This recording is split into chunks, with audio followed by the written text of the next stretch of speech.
आगे हरियाणा में निकाय चुनाव को लेकर मतदान संपन्न हो चुका है। शाम 6 बजे तक मतदाताओं ने अपने मताधिकार का इस्तेमाल किया है। सुबह 8 बजे से वोटिंग लगातार जारी रही है। ताजा अपडेट्स के साथ हमारे साथ टोटल टीवी के एसोसिएट एडिटर हिसार से डॉक्टर महेश कुमार लाइव जुड़ गए, सीधे उनका रुख करेंगे। महेश, सबसे पहले आप हमें यह बताएं कि जो वोटिंग परसेंटेज आपके सामने निकलकर सामने आ रहा है, इसके आधार पर आकलन क्या किया जाए? मतदाताओं की रुचि क्या थी, मतदाताओं का विचार क्या था, आगे की सोच क्या कहती है, और सियासी दलों की स्थिति को अगर हम समझने की कोशिश करें तो वो क्या? देखिए, मुझे लगता है कि ये जो कम मतदान प्रतिशत निकलकर सामने आया है, ये भारतीय जनता पार्टी के लिए तो चुनौती जरूर है। तमाम वो इलाके जो भारतीय जनता पार्टी का गढ़ माने जाते हैं, सबसे विकसित इलाके माने जाते हैं, या पंचकुला का वो इलाका जो सबसे शिक्षित और सबसे हाई प्रोफाइल इलाका माना जाता है, वहां पर अगर महज 50% लोग अपने मताधिकार का इस्तेमाल करने के लिए घरों से बाहर निकलते हैं, मतदान केंद्रों तक पहुंचते हैं, तो यकीनन फिर एक चुनौती ये सत्ताधारी दल के लिए बन जाता है कि आखिर ऐसी क्या कमी रह गई कि वोटर जो है अपने मताधिकार का इस्तेमाल करने नहीं निकला। सबसे बड़ा फैक्टर क्या हो सकता है कि निराशा इसके पीछे हो सकती है, कि उन्हें लगा कि भारतीय जनता पार्टी है चुनाव जीत ही जाती है, अब कांग्रेस पार्टी को वोट दिया भी या किसी दूसरे को वोट दिया भी तो जीत तो भारतीय जनता पार्टी की होनी है, तो ऐसे में उनके वोट के कोई मायने नहीं रह गए। और बंगाल चुनाव के बाद जो ममता बनर्जी ने बयान दिए कि उन्होंने कहा कि ये वोट की लूट थी, और जिस तरीके से चुनाव से ठीक पहले राहुल गांधी का हरियाणा में आना और ये कहना कि चोरी के वोटों से भारतीय जनता पार्टी ने तीसरी बार हरियाणा में सरकार बनाई है, तो मुझे लगता है कि कहीं ना कहीं वोटर के जहन में रिफ्लेक्शन जरूर था कि वोट कहीं ना कहीं जी। घालमेल हो सकता है। और अगर कांग्रेस पार्टी के वोटों की बात भी की जाए तो उन्हें नहीं लगता कि अब कोई मुकाबले की स्थिति बनी है, तो ऐसे में उन्हें लगा कि भारतीय जनता पार्टी के उम्मीदवार को अगर जीतना ही है तो फिर उनके वोट डालने नहीं डालने से कोई खास फर्क नहीं पड़ने वाला। गर्मी एक वजह हो सकती है, मौसम की तपिश की वजह से भी हो सकता है कि कुछ एलिट क्लास के जो वोटर्स हैं वो अपने मताधिकार का इस्तेमाल करने गर्मी की परेशानी की वजह जी। से शायद नहीं निकले हो। लेकिन मोटे तौर पर, सैद्धांतिक तौर पर मैं ये मानता हूं कि ये निराशा है, सत्ताधारी दल से ठीक है। निराशा हुई है। कारण अलग अलग हो सकते हैं, चाहे नगर निगमों की बात की जाए तो जो हम्म। परफॉर्मेंस है वो सवालों के घेरे में लगातार नगर निगमों के अलग अलग कामकाज को लेकर देखने को मिला है। हालांकि विकास कार्य तमाम नगर निगम क्षेत्रों में किया गया है, ऐसा जी। नहीं है, इस बात से इनकार नहीं किया जा सकता कि विकास कार्य हुए हम्म। हैं।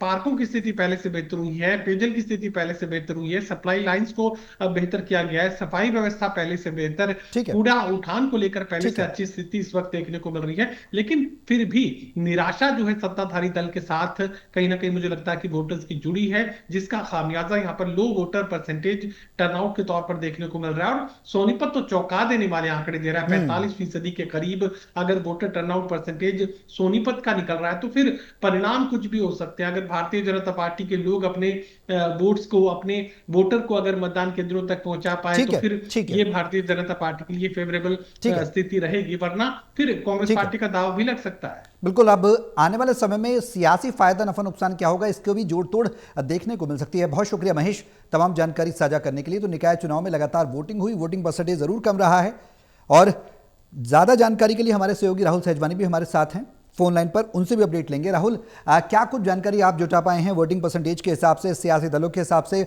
लोगों की भावनाएं क्या थी इस चुनाव को लेकर?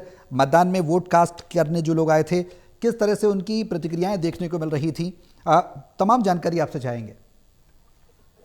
बिल्कुल। देखिए, सडोरा की अगर बात करें तो सडोरा में उपचुनाव था और वार्ड नंबर 9 के ऊपर ये जो था उपचुनाव यहाँ पर करवाया गया। शांतिपूर्ण तरीके से ये वोट जो है लोगों ने यहाँ पर डाले हैं। किसी भी तरह की कोई भी अप्रिय घटना जो है वो नहीं हुई है, शांतिपूर्ण तरीके से ये चुनाव संपन्न हुआ। इसके अलावा अगर मैं बात करूं कि वोटिंग परसेंटेज की, तो 73.29 वोटिंग परसेंटेज यहाँ पर रहा है। तो कहा जा सकता है कि बहुत अच्छा वोटिंग परसेंटेज नहीं है, लेकिन फिर भी संतोषजनक है, क्योंकि 3/4 वोटिंग परसेंटेज जो वो है जो सडोरा से निकल कर आया है। लोगों ने अच्छी भागीदारी यहाँ पर दिखाई है, क्योंकि बाकी अन्य जिलों की अगर बात करें जहाँ पर उपचुनाव है, यहाँ पे नगर निगम के यहाँ पर चुनाव हुए हैं, ठीक वहां है। पर वोटिंग परसेंटेज बहुत ज्यादा कम है। तो उस कुल मिलाकर अगर सडोरा की बात करें तो विकास के मुद्दे को लेकर लोगों की जो समस्याएं थी, क्योंकि 2 साल से काफी लंबा समय था कि उनकी कोई समस्याओं का हल नहीं हो रहा था। बिजली, ठीक है। पानी, सीवेज की समस्या, ये कई तकरीबन ज्यादा समस्याएं जो थी जिनसे जनता यहाँ पर जूझ रही थी। तो इन सब चीजों को लेकर जो है जनता जनार्दन ने खूब यहाँ पर बढ़ चढ़कर यहाँ पर वोट दिया है और वोटिंग परसेंटेज भी 73.29 यहाँ पर रही ठीक है, है। जो काफी संतोषजनक है। 13 तारीख को जो है काउंटिंग यहाँ पर होनी है और ईवीएम्स को फिलहाल कड़ी सुरक्षा की निगरानी के साथ, कड़ी सुरक्षा के साथ स्ट्रांग रूम में रखवा दिया गया है और 13 तारीख को जो है सुबह काउंटिंग होगी और ठीक है। रिजल्ट सबके सामने होगा। फिलहाल अगर समीकरण की बात करें तो त्रिकोणा मुकाबला जो था वो सडोरा के अंदर था, जिसमें इनेलो, कांग्रेस और भाजपा समर्थित एक उम्मीदवार के बीच में ये टोटल रहा है। ठीक है राहुल, ठीक है, फिलहाल त्रिकोणा मुकाबला जो था वो ठीक है, त्रिकोणीय मुकाबला जरूर देखने को मिला है। अब आने वाले समय में परिणाम क्या होंगे 13 तारीख को साफ हो पाएंगे। बहुत शुक्रिया राहुल तमाम जानकारी साझा करने के लिए। हमारे सहयोगी टोटल न्यूज की संवाददाता सोनीपत से कविता शर्मा हमारे साथ फोन लाइन पर हैं, सीधे उनका रुख करेंगे। सोनीपत की अगर मेयर चुनाव की अगर हम तस्वीर समझने की कोशिश करें कविता, तो मुख्य मुकाबला कांग्रेस और बीजेपी में नजर आ रहा है। वोटिंग परसेंटेज की बात करें बेहद कम रहा है। प्रमुख तौर पर अगर पहला रिएक्शन चाहें तो क्या कुछ है, क्यों वोटिंग परसेंटेज कम रहा है, लोगों में किस तरह की प्रतिक्रियाएं हैं, और टकराव की अगर बात करें तो मुकाबले के धुरी पर कौन कौन से सियासी दल दोनों नजर आ रहे हैं या नहीं? सौरभ, देखिए, पिछले जब उपचुनाव हुआ था तब भी सोनीपत का वोटिंग परसेंटेज बेहद कम हुआ था। हालांकि इस बार उम्मीद थी कि वोटिंग परसेंटेज ज्यादा होगा और लोग जो है वो बढ़ चढ़कर मतदान केंद्र तक पहुंचेंगे और मत का प्रयोग करेंगे। आज सोनीपत में 6 बजे तक के मतदान की बात करें तो 47.4% ही मतदान हुआ। बेहद कम, उम्मीद से कम मतदान इसे कहा जा सकता है, क्योंकि आज गर्मी का असर भी इन जो है मतदान पर आज सीधे तौर पर दिखाई दिया। हालांकि जो गांव के जो बूथ थे वहां पर मतदाताओं का उत्साह काफी दिखाई दिया, लेकिन जो शहरी वोटर थे वो घरों से कम निकले। यही वजह है कि मतदान का जो प्रतिशत है वो 50% से भी नीचे रहा। जी अब बिल्कुल ऐसे में आने वाले समय में किस तरह की परिस्थितियां निकाय चुनाव के बाद सियासी दलों के लिए चुनौतियां बनेंगी?